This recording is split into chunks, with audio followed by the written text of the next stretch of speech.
देखिए, अफजल मजूका साहब के पास इमरान खान साहब की जो अपील है उस पर डिफेंस की जानिब से, इमरान खान साहब की जानिब से, उनकी मिसेस के बिहाफ पर आज फाइनली दलाइल ख़त्म हो चुके हैं और कंक्लूड हो चुके हैं। और अब इस केस में सिर्फ सरकार की जानिब से कल उनको आखिरी मौका दिया गया है कि कल वो अपने दलाइल देंगे।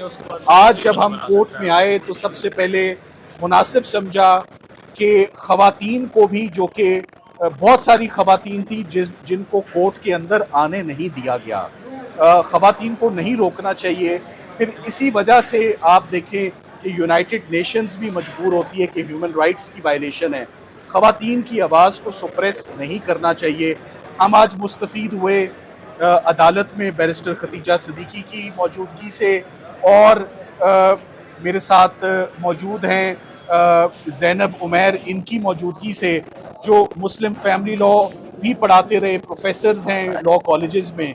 सो इनको भी असिस्टेंस का पूरा मौका और अपॉर्चुनिटी मिली कि खुल के ये बुशरा बीबी के बिहाफ पर, ख़वातीन के बिहाफ पर कोर्ट को दलाइल दें और कोर्ट को कायल करें इस बात पर कि जो फैसला आया है वो एक गलत फैसला है और दोनों को ऑनरेबली एक्विट किया जाए इस मुकदमे में।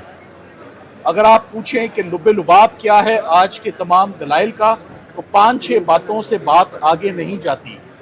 ये इस्तगासा 2100 दिनों के बाद, 2100 दिनों के बाद रुजू का राइट नहीं होता। हमारे मज़हब, हमारी सोसाइटी में 3 तलाक़ें लिखी हुई ठंडे मीठे पेन के साथ फाइनलिटी अटेन करती हैं और वो फाइनल कंसिडर की जाती हैं, उसमें रुजू का राइट या गुंजाइश नहीं बचती।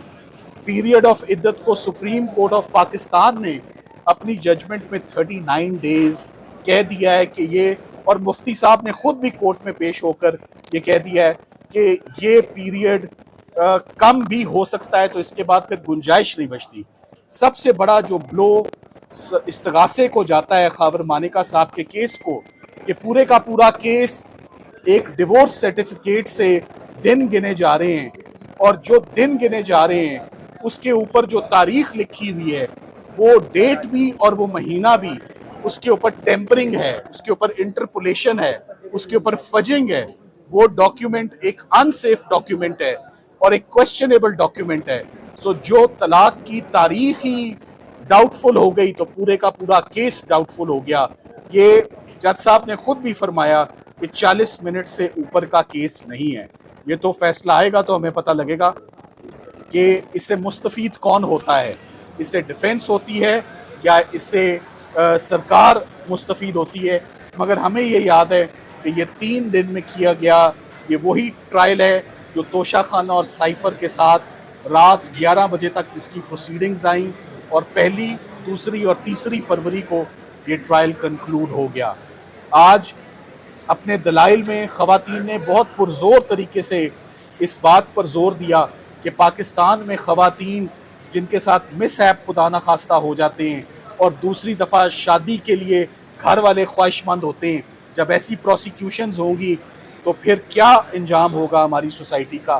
तो पाकिस्तान की तमाम ख़वातीन जज साहब की तरफ देख रही हैं, उम्मीद करते हैं कि वो इंसाफ करेंगे और ये कंट्रोवर्शियल केस और ये एक बदनुमा दाग और बेहुदा केस जिसे हम कहेंगे, जो बरकरार इतने दिन से इसमें सज़ा बरकरार जो है, इसको एट द अर्लीस्ट इसको ख़त्म किया जाए, क्योंकि आपके ये एक्विजिशंस किसी भी खातून पर हों, मगर इस केस में प्राइम मिनिस्टर लेवल तक, प्राइम मिनिस्टर हाउस पर आपके ये एक्विजिशंस जा रहे हैं। बिलो द बेल्ट ये बातें, नामुनासिब बातें, ये केसेस कभी अदालतों में आने ही नहीं चाहिए। पब्लिक की इसमें रिजेंटमेंट है, पब्लिक का इसमें डिसअप्रूवल है, पब्लिक का डिस्गस्ट है कि ये मुकदमा कभी चलना ही नहीं चाहिए था। उम्मीद करते हैं इसमें एक्विटल होगा। सर ये बताइएगा कि आप जो वकील मुखालिफ से सवाल उठाए जज साहब ने 3 से 4 सवाल उठाए, उसमें कितनी बड़ी जान है? वो बड़े जानदार सवाल हैं, हमारे पॉइंट्स भी बड़े जानदार हैं। फौजदारी का मुकदमा किसी एक नुक्ते पर भी बरी करने के लिए काफ़ी होता है। हमारे पास 7 से 8 बड़े ज़बरदस्त पॉइंट्स हैं। अगर सरकार उस टेम्परिंग और फोर्ज तारीख से बाहर ही नहीं निकलती तो मुकदमा यहीं पर ख़त्म है। जज साहब को बार बार एक ही हम रिक्वेस्ट करते आए हैं कि आप अपनी निगाहें प्लीज़, हमारी दरख्वास्त है कि इद्दत पीरियड से हटा के तलाकनामे की तारीख के ऊपर लाएं, जिसके ऊपर सिर्फ कटिंग, दिन के ऊपर भी और महीने के ऊपर भी आपको सिर्फ कटिंग और आपको इंटरपोलेशन मिलेगी। वो एक अनसेफ डॉक्यूमेंट है।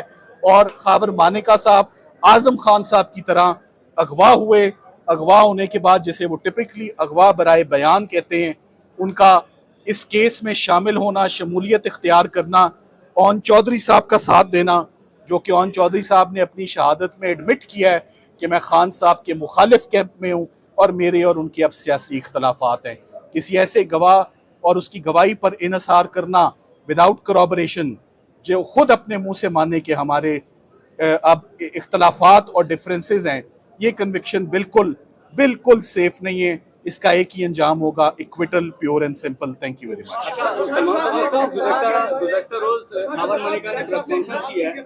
हावर मनिका ने प्रेस कॉन्फ्रेंस किया, वो ये कह रहे थे कि 39 दिन कहीं भी नहीं है। वो एक ऑडियो भी सुना रहे थे, वो कह रहे थे कि मेरे साथ ज्यादती हुई है। बार बार इस बात के ऊपर वो फोकस कर रहे थे कि 39 दिन नहीं है। देखिए, आप ये फैसला मैं आपको दोबारा एक बात बता रहा हूँ। मैंने जज साहब को 2-3 दफ़ा अपनी गुजारिशात में रिक्वेस्ट की है कि मैं पीरियड ऑफ इद्दत पर बात किए बगैर, उनको डिस्कस किए बगैर ये केस बनता ही नहीं है। देखिए, आप सब लोग साइफर में आते रहे और मैं आप सब से सुनता रहा कि हमें तो खुद बहुत साइफर की अच्छी समझ आनी शुरू हो गई है। आप इद्दत और निकाह के केस में आ रहे हैं, 496 का जुर्म है, उसमें लिखा हुआ है किसी शख्स के साथ धोखा या फ्रॉड हो जाए। किसके साथ फ्रॉड हुआ है? इमरान खान साहब के साथ फ्रॉड हुआ है? नहीं, वो तो खुद मुल्जिम है।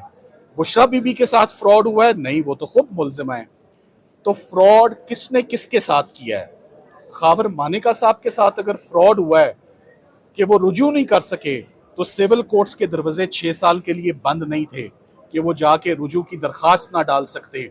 और 6 साल के बाद जो अदालतों में आता है और इतने डाउटफुल केस के साथ आता है, उसको अदालतें इंटरटेन नहीं करती।